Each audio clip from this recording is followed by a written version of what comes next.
Yeah, Eric Battle had another huge scoring game for you the other night. That's I think four straight games in double figures. I'm just curious with him, has something clicked for him, or is it a confidence thing, or just what do you think's going on with him lately? I mean, he's just he's a player that's in a groove right now. He's got great confidence. Guys have done a good job getting him the ball.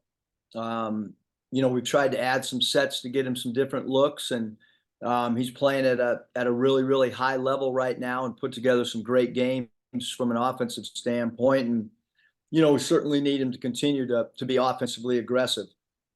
And we've seen Brazil the last couple of games. I'm wondering if you have any update on Graham and Minifield as well. Yeah, Graham done a great job rehabbing. He will be for sure available. Against Kentucky. Keon is still progressing. I'm assuming he could be available as well on Saturday. And then one more for me, with having TB back, with Graham being back in the fold, does that maybe give you a little bit more freedom to play one of those guys alongside Mackay, or do you want to stick with the four guard lineup, or just kind of how do you approach that, working those guys back Yeah, in? that's a great question. I mean, I think we'll end up playing a little bit bigger down the stretch than the four guards. I mean, I think that that happened out of necessity. I thought we played well in some games, but certainly we went with a little bit bigger lineup when we made that run late game the other night. So I think that you'll see. We'll try to get TB more involved in the next few games, and yeah. So I think we'll have a little bit more of a traditional look. It doesn't mean based on the way a game is going or matchups that we won't go back to four guards, but I do think at least right now and today, we would plan on having a little bit more of a traditional look during the course of a game. Scotty.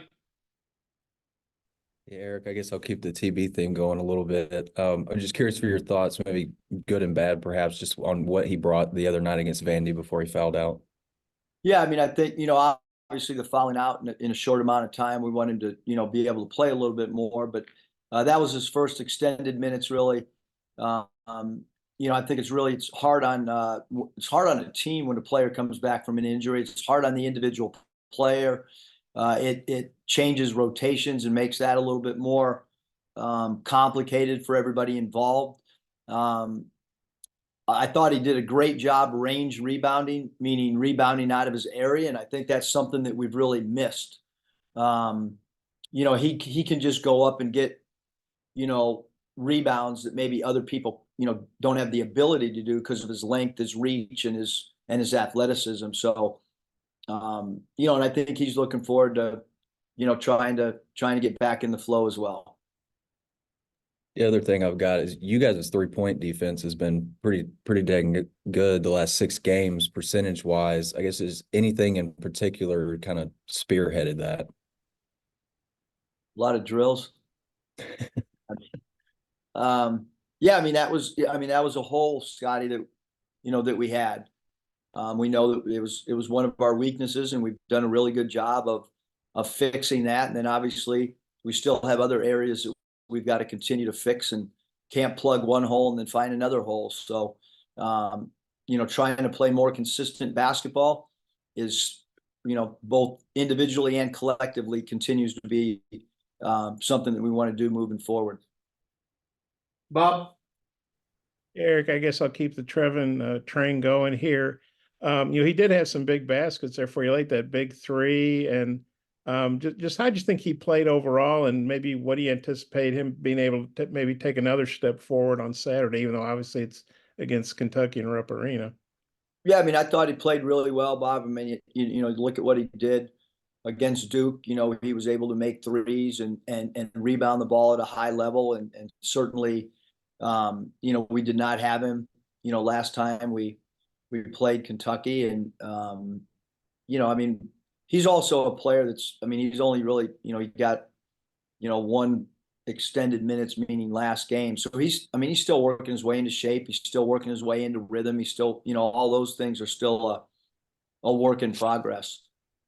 He's obviously a talented guy, and he's got size, and he was, first team all conference preseason for a reason. Just what do you think he can bring to the table, even coming back off an injury and maybe still working some rust off? Yeah, like I mentioned, I think he can add offensive rebounding to our team, which is an area that we've lacked. So yeah, offensive rebounding. I think he can be a perimeter threat for us with three. He's got the ability to tip dunk. He can run the floor and get some, easy baskets, hopefully in transition based on his ability to run. And then defensively, we've been a really good shot blocking team all year, with the exception maybe of a few games in like last game. But he can add shot blocking to us as well from a defensive standpoint. And he's one of our better defensive rebounders. He's obviously dealt with the injury, coming back from the rehab and then the ankle and then the knee soreness again. Just how do you think he's handled everything? Just how would you sum up his season so far? Yeah, I mean, I think much like the entire team, we've had some good moments and we've had some moments that we'd like to get better. And certainly when a player goes out with an injury, that can, I mean, he rehabbed really hard all year, and then he goes out for. Nobody wants to, be out in the middle of the year. That's a hard thing to regain your flow, especially this late in the season. And then you're 2-0 in Rupp Arena as a coach. I can't believe I haven't researched it, but there can't be too many guys that started 2-0 in Rupp Arena. I know it's a different year, different season, different rosters, all that stuff. But the fact you've had success there, Devo, was part of those 2 wins. And Kentucky has lost some home games. I know they're loaded for Bear, but the fact you've had success there, and they've, Calipari, I think, said they've actually played better on the road this year. I don't know if Alabama would agree with that, but just what do you think about being 2-0 there, and the fact that maybe they've been a little vulnerable at home this year. Well, first of all, Coach Cal in Kentucky, wherever they're playing, I mean, they're a national championship contending team this year.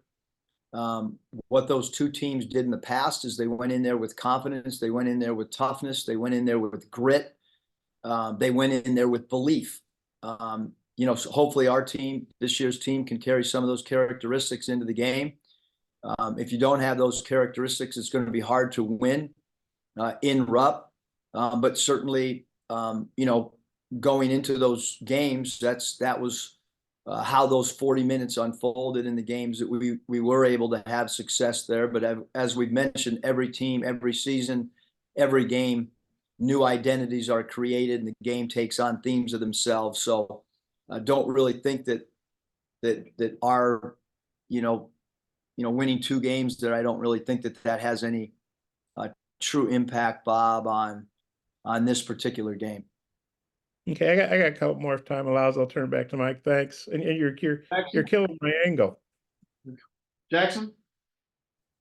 Hey, Mus, just wondering, you guys are obviously, you're just 1 game out of that position to avoid the first day in the SEC tournament. Has that been something discussed at all with the guys, or is that, can't really think about that at this point?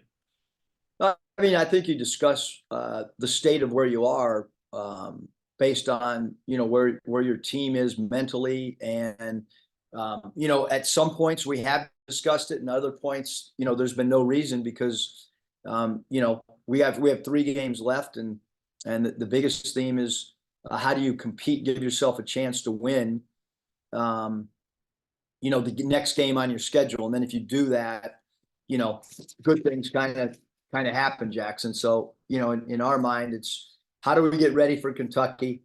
We can't control what other teams do in the league. Obviously, we have a very difficult schedule the last 3 games. I mean, playing at Kentucky, playing at Alabama, and LSU at home, a team that they did what they wanted last time in Baton Rouge against us. So we have difficult 3 games. You got to get ready for each game. Each game's going to take shape based on how the players on the 2 different rosters compete against each other. Anthony? Yeah, Kentucky's offense has been really clicking over the past couple games, over 90 points in both. How do you kind of, I guess, prepare for a team that's clicking on that level? And how do you, I guess, how have you assessed what they've looked like over the past couple games? Yeah, Anthony, I don't have the stats from when we played them before. But I can tell you that they were clicking offensively then. That I promise, because we talked about transition defense. We talked about having good shot selection and how bad shot selection leads to their runouts. Again, I don't have the numbers, but I'm pretty sure when we played them last time, they might have even been offensively just as powerful as they are now. Because I vividly remember and have our practice plans sitting on my desk, and transition defense, shot selection, not turning the ball over that leads to their easy baskets, all a big part. Certainly our 13 turnovers in game one impacted the game in the second half when they scored 39 points. But the 24 points in the first half, maybe as good as anybody's played Kentucky this year in a half. Again, I don't have their stats in front of me, but I do know we did a really good job holding them to 24 in one half. 63 points is probably one of their lower scoring games that they've had this year.